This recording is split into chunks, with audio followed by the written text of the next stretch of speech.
Question number 6 में हमारे पास गिवन है the lower end of a capillary tube of diameter 2 mm is dipped 8 centimetre below the surface of water in a beaker.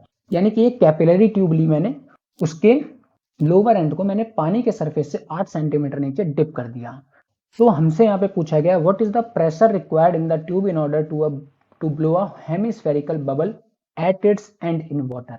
यानी कि हमें कितने प्रेशर की रिक्वायरमेंट हुई यहाँ पे कैपिलरी ट्यूब के एंड पे, लोअर एंड पे एक हेमिस्फेरिकल बबल को क्रिएट करने के लिए। क्वेश्चन में हमारे पास गिवन है surface tension of water 7.30 into 10 की पावर -2 न्यूटन पर मीटर और डेंसिटी ऑफ वाटर गिवन है 1000 kg पर मीटर क्यूब। तो जो भी हमारे पास गिवन डेटा था, पहले गिवन डेटा को हम लिख लेते हैं। Diameter of capillary tube d, diameter से हम रेडियस निकाल लेंगे तो रेडियस कितना आ जाएगा हमारे पास 1 mm। रेडियस हो गया हमारे पास 1 इंटू 10 की पावर -3 मीटर। अब height of tube inside water, जो हमारे पास कैपिलरी ट्यूब थी उसको मैंने 8 सेंटीमीटर नीचे डिप किया है, तो हाइट हमारे पास कितनी आ गई 8 सेंटीमीटर, दैट इज 8 इंटू 10 की power -2 metre. Surface tension of water हमारे पास गिवन है 7.30 इंटू 10 की पावर -2 न्यूटन पर मीटर।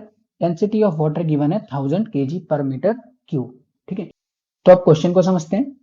तो क्वेश्चन के अकॉर्डिंग मैंने एक कैपिलरी ट्यूब को लिया और उसको पानी के सरफेस से 8 सेंटीमीटर नीचे डिप कर दिया। ठीक है, अब यहाँ पे मैंने क्या किया, ऊपर से ब्लो किया और ब्लो करके एक प्रेशर इसके अंदर प्रेशर बनाया। ठीक है, अब ये प्रेशर हमें रिक्वायरमेंट है कि ये प्रेशर कितना हमें जरूरत पड़ेगी यहाँ पे एक हेमिस्फेरिकल बबल को क्रिएट करने के लिए। तो इसको सॉल्व, इस क्वेश्चन को सॉल्व करने के लिए हम यहाँ पे 3 पॉइंट्स ले लेते हैं। मान लेते हैं कि मैंने यहाँ पे हेमिस्फेरिकल बबल को क्रिएट करने के लिए पी प्रेशर अप्लाई किया और यहाँ पे एक हेमिस्फेरिकल बबल क्रिएट हो गया। तो यहाँ पे मैंने 3 पॉइंट्स लिए, एक पॉइंट ए, एक पॉइंट बी और एक पॉइंट सी। ठीक है, तीनों ही पॉइंट्स पे हम प्रेशर देखेंगे कि तीनों पॉइंट्स पे प्रेशर है कितना। तो सबसे पहले हम ए पॉइंट की बात करते हैं, सबसे पहले हम सी पॉइंट की बात करते हैं। तो सी पॉइंट पे प्रेशर कितना होगा, जितना प्रेशर मैंने यहां से ब्लो करके अप्लाई किया, यानी कि प्रेशर एट पॉइंट सी कितना हो गया पी के बराबर। यहाँ पे जो रिक्वायर्ड प्रेशर है उसी को हम पी मान रहे हैं। ठीक है, यही पी की वैल्यू हमें कैलकुलेट करनी है। तो सी पॉइंट पर जो प्रेशर होगा वो कितना आ गया हमारे पास पी। अब हम देखते हैं पॉइंट बी पे। तो बी पॉइंट पर अगर हम प्रेशर देखें तो बी पॉइंट पे प्रेशर कितना होगा, दैट इज पीबी, और ये होगा हमारा पीसी के प्रेशर से 2s/r कम, क्योंकि हमने पढ़ा था कि जो कॉन्वेक्स सरफेस होता है, ठीक है, उसका प्रेशर कॉनकेव के मुकाबले कम होता है। और यहाँ पे देखें तो ये कॉन्वेक्स सरफेस बन रहा है, ऊपर इसके कॉनकेव सरफेस है, नीचे कॉन्वेक्स साइड है। तो कॉनकेव साइड का प्रेशर आपका कॉन्वेक्स साइड से ज्यादा होता है, या फिर हम बोल सकते हैं कॉन्वेक्स साइड का प्रेशर कॉनकेव साइड से कम होता है। कितना कम होता है, जो आपका एक्सेस प्रेशर होता है उसके बराबर।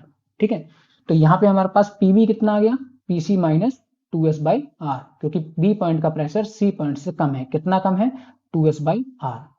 तो पीसी हम ऑलरेडी निकाल चुके थे, कितना था, पीसी हमारा पी के बराबर है, तो ये हमने लिख दिया p माइनस 2s/r। अब देखते हैं पॉइंट ए। तो पॉइंट ए यहाँ पे है।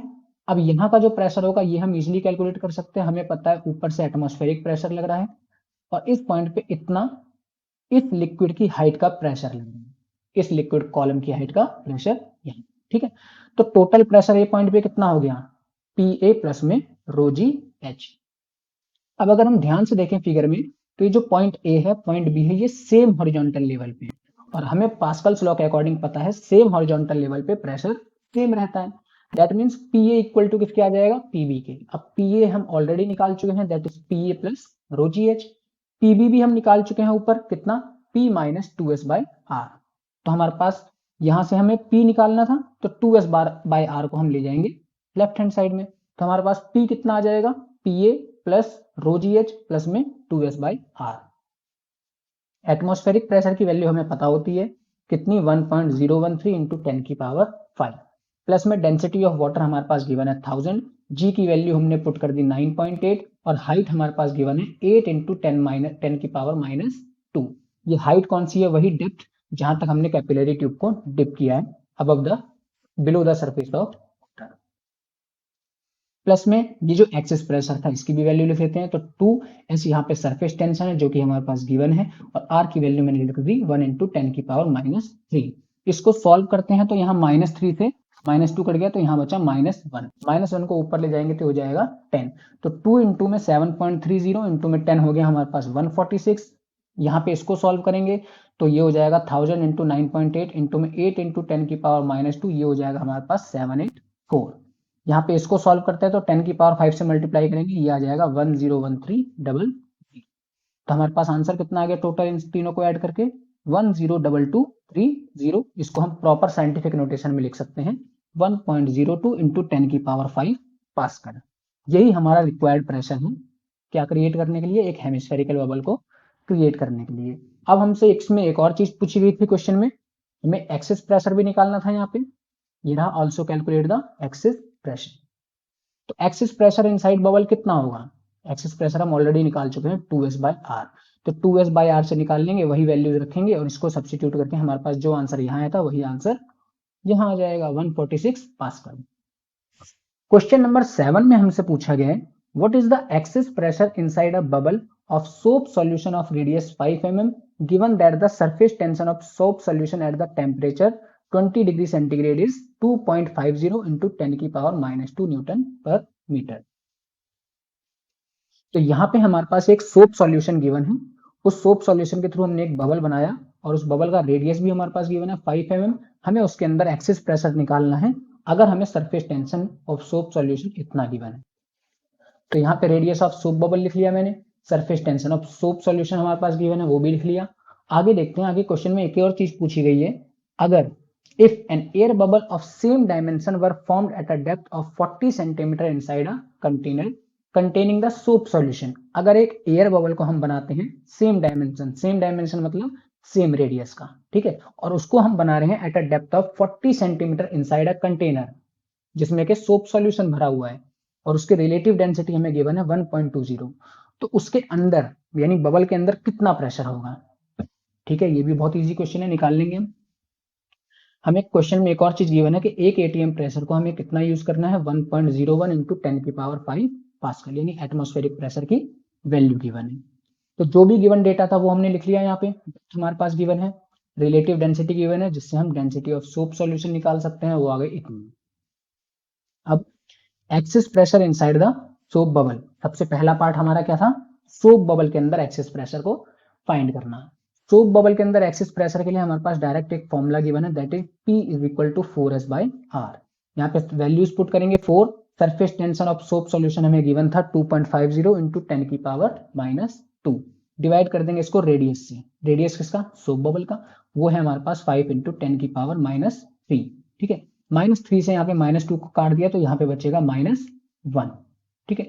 और यहाँ पे हमारे पास इसको सॉल्व करेंगे तो 2.5 से इसको काटेंगे तो ये हो जाएगा 2, और यहाँ से 2 से इसको काटा मैंने तो ये हो गया 2। अब 2 मल्टीप्लाइड बाय 10 की पावर -1 को ऊपर ले जाएंगे तो ये हो जाएगा हमारे पास 20 पास्कल। अब इसी के बी पार्ट में हमसे क्या पूछा गया था यानी सेकंड पार्ट में कि हमें सेम रेडियस का एक एयर बबल बनाना है सोप सॉल्यूशन में, कितनी डेप्थ पे, ये हमारे पास डेप्थ गिवन है 40 सेंटीमीटर की डेप्थ पे है, ठीक है। तो इसके अंदर हमारे पास पूछा गया है कि सोप बबल एयर बबल के अंदर कितना प्रेशर होगा।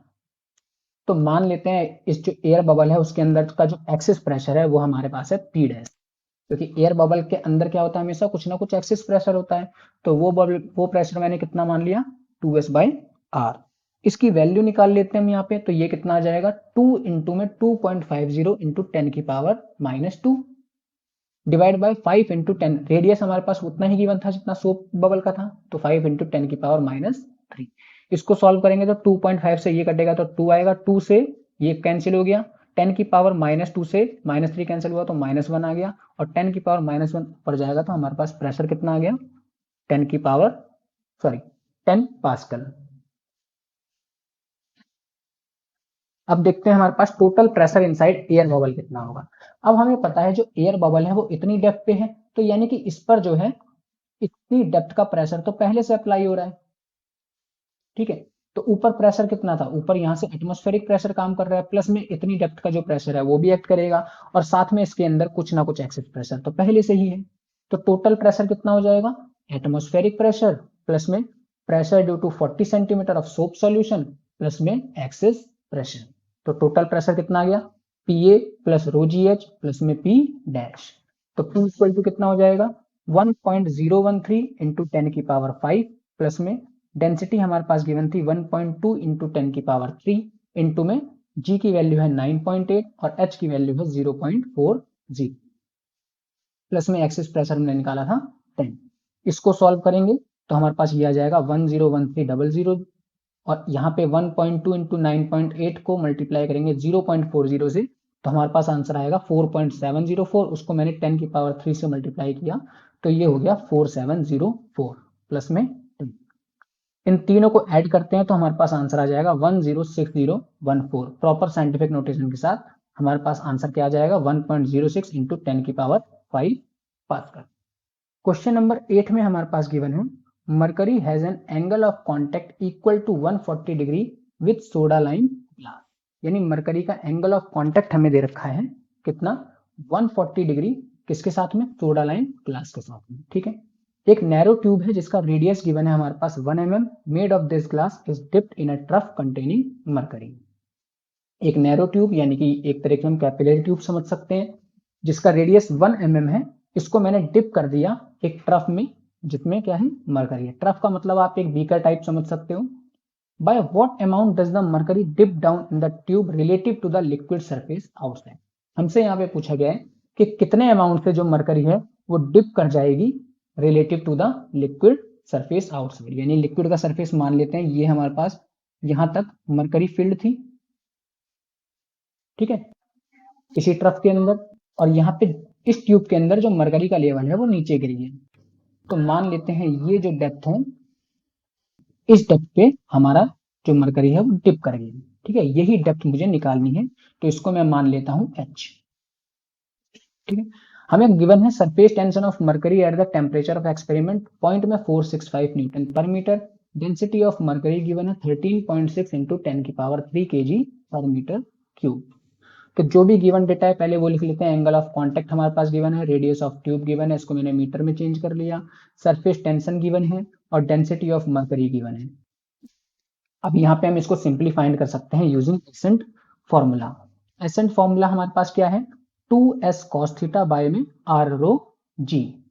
2 की वैल्यू हमारे पास एज इट इज आ गई। सरफेस टेंशन हमारे पास गिवन था पॉइंट में 465, ये लिख दिया हमने, मल्टीप्लाइड बाय cos थीटा। यहाँ पे थीटा हमारे पास 140 डिग्री और cos 140 की वैल्यू आप कैलकुलेटर का यूज करके निकाल सकते हो, वो आएगी हमारे पास माइनस में 0.766 डिवाइड बाय आर की वैल्यू आ गई हमारे पास 1 इंटू में 10 की पावर -3 मल्टीप्लाइड बाय डेंसिटी हमारे पास मरकरी की कितनी है 13.6 इंटू में 10 की पावर 3। जी की वैल्यू है हमारे पास 9.8। ये सारी वैल्यूज को मैंने जब पुट किया उसके बाद इसको सॉल्व करते हैं तो ये ऊपर वाली वैल्यूज को सॉल्व करते हैं पहले। 2 इंटू में 0.465 इंटू में -0.766 ये आ गया हमारे पास माइनस में 0.712 डिवाइड बाय नीचे वाली वैल्यूज को सॉल्व करेंगे तो आ जाएगा हमारे पास 133.28। तो ये इक्वल टू में कितना हो गया हमारे पास माइनस में 5.34 इंटू में 10 की पावर -3 मीटर। 10 की अब इसको mm में चेंज करेंगे तो ये कितना हो जाएगा माइनस में 5.34 mm। यहाँ पे जो नेगेटिव साइन है ये बस ये दिखा रहा है कि जो आपका मरकरी है वो क्या करेगा फॉल करेगा। ठीक है, तो कितना डिप्रेस हुआ मरकरी ट्यूब के अंदर हमारे पास वो आ गया हमारे पास 5.34 mm। क्वेश्चन नंबर 9 में हमारे पास गिवन है 2 narrow bores of diameter 3 mm and 6 mm। दो नैरो बोर्स है हमारे पास जिनका डायमीटर गिवन है 3 mm एंड 6 mm। बोर से आप यहाँ पे कैपिलरी ट्यूब समझ सकते हो। ठीक है, तो दो कैपिलरी ट्यूब है हमारे पास जिसमें से एक का डायमीटर 3 mm है, दूसरे का डायमीटर 6 mm है। इन दोनों को हमने ज्वाइन कर दिया together to form a U tube open at both ends. ठीक है, यानी हमने इसको ज्वाइन कर दिया दोनों को और एक इस टाइप की यू ट्यूब बना दी लाइक दिस, जिसमें यहाँ का डायमीटर कितना है 3 mm और यहाँ का डायमीटर कितना है 6 mm। इन दोनों को जोड़ के मैंने क्या बना दिए यू ट्यूब। अब इस यू ट्यूब के अंदर वाटर है, हमसे पूछा गया what is the difference in its level in the two limbs of the tube. यानी कि जब हमने इसके अंदर वाटर फिल किया तो हमसे पूछा गया कि दोनों ट्यूब में डिफरेंस क्या होगा, दोनों लेवल्स में, जो आपके पास दोनों लिम्स है ट्यूब की, ठीक है, ये एक लिम्ब है और दूसरी लिम्ब ये है, तो इन दोनों के लेवल्स में क्या डिफरेंस होगा। सरफेस टेंशन ऑफ वाटर आपको दे रखा है 7.3 इंटू में 10 की पावर -2 न्यूटन पर metre. Take the angle of contact to be 0 and density of water to be this. हमें एंगल ऑफ कॉन्टेक्ट 0 रखना है और डेंसिटी ऑफ वाटर हमें लेनी है 1.0 इंटू 10 की पावर 3 kg पर मीटर क्यूब। ये क्यूब आएगा। तो अब देखते हैं हमारे पास क्या क्या गिवन है। रेडियस ऑफ फर्स्ट ट्यूब हमारे पास गिवन है ये, radius of second tube given है ये, एंगल ऑफ कांटेक्ट हमारे पास गिवन है 0 डिग्री यूज करना है, सरफेस टेंशन ऑफ वाटर भी हमारे पास गिवन है, डेंसिटी ऑफ वाटर भी हमारे पास गिवन है। अब हम एसएन फॉर्मूला को यूज करते हैं और एसएन फॉर्मूला के थ्रू दोनों ही ट्यूब्स में हम राइज बताएंगे कि वाटर कितना राइज करेगा। ठीक है, तो मान लेते हैं पहले वाले ट्यूब में जो राइज है वो कितना हो गया हमारे पास H1 which is equal to 2s cos theta by R1 rho g. तो पहली ट्यूब को मैंने मान लिया, ट्यूब को नाम दे देते हैं 1, इस ट्यूब को नाम दे देते हैं 2। तो पहली ट्यूब में जो हाइट, जिस हाइट तक वाटर राइज करेगी उसके लिए हमने ये फॉर्मूला यूज किया 2s cos theta divide by radius of first tube into में डेंसिटी इंटू में जी। इसी तरह से rise of water in second tube जिसको हम H2 मान रहे हैं वो क्या हो जाएगा 2s cos theta by R2 rho जी। यहाँ पे सरफेस टेंशन तो सेम रहेगा, एंगल ऑफ कांटेक्ट भी सेम रहेगा, डेंसिटी ऑफ वाटर भी सेम रहेगी और जी की वैल्यू सेम रहती है। जो चीज चेंज हो रही है वो है केवल रेडियस। दोनों में क्या डिफरेंस है, इसका रेडियस कम है, इसका रेडियस ज्यादा है। तो हमें डिफरेंस बताना है लेवल्स ऑफ वाटर राइज में कि दोनों ही जो आपके पास ट्यूब्स हैं, ठीक है, उनके लेवल्स में जो वाटर का राइज होगा वो कितना डिफरेंस आएगा। तो यहाँ पे हमें डिफरेंस निकालना है, तो डिफरेंस मान लेते हैं डेल्टा एच है, और डेल्टा एच हम कैसे निकालेंगे H1 माइनस H2। तो ये हो गया हमारे पास 2s cos theta by R1 rho g minus में H2 हमारे पास आ गया 2s cos theta by R2 rho g. अब जो वैल्यू सेम है वो तो हम कॉमन निकाल सकते हैं, तो ये सारी वैल्यूज आ गई कॉमन, डिफरेंस क्या था बस रेडियस में, तो ये हमारे पास आ गई रेडियस की वैल्यू। ये सारी वैल्यूज हम यहाँ पे सब्स्टिट्यूट करेंगे। 2 सरफेस टेंशन गिवन है 7.3 इंटू 10 की पावर -2 इंटू में थीटा हमारे पास गिवन था cos 0 degree. Density of water हमें यूज करनी है 1.0 इंटू 10 की पावर 3, जी की वैल्यू है 9.8। इसको आगे हम सॉल्व करते हैं। ब्रैकेट के अंदर क्या है हमारे पास 1 बाय R1, R1 है हमारे पास 1.5 इंटू 10 की पावर -3, माइनस में R2 है हमारे पास 3.0 इंटू 10 की पावर -3। यहाँ पे 7.3 को मैंने 2 से मल्टीप्लाई किया, ठीक है, तो आंसर आया 14.6 और 10 की पावर 3 था, यहाँ पे 3 को ऊपर ले गए तो ये हो जाएगा 10 की पावर -5 और नीचे कितना है 1.0 इंटू 9.8, ये आ गया हमारे पास 9.8। cos 0 की वैल्यू 1 होती है तो उसको हमने 1 लिख दिया। तो 9.8 से इसको डिवाइड करेंगे तो ये आएगा 1.49 इंटू में 10 की पावर -5। यहाँ पे इसका एलसीएम लेते हैं तो एलसीएम लेके कितना आ जाएगा 3.0 इंटू 10 की पावर -3। तो 1.5 को हम 2 से मल्टीप्लाई करें तो 3 होगा, तो यहाँ आ गया 2 माइनस में ये हो गया 1। तो यहाँ कितना बचा 2 - 1 that is 1 divide by 3 into में 10 की पावर -3। यहाँ पे इसको क्या करेंगे हम 3 से डिवाइड करने वाले हैं, तो 3 से जब मैंने इसको डिवाइड किया तो ये हो गया पॉइंट में 4966 और 10 की पावर -3 से मैंने -5 को काट दिया तो ये बचा 10 की पावर -2 और ये हमारे पास सॉल्व करके आंसर कितना आ जाएगा 4.97 इंटू में 10 की पावर -3 मीटर।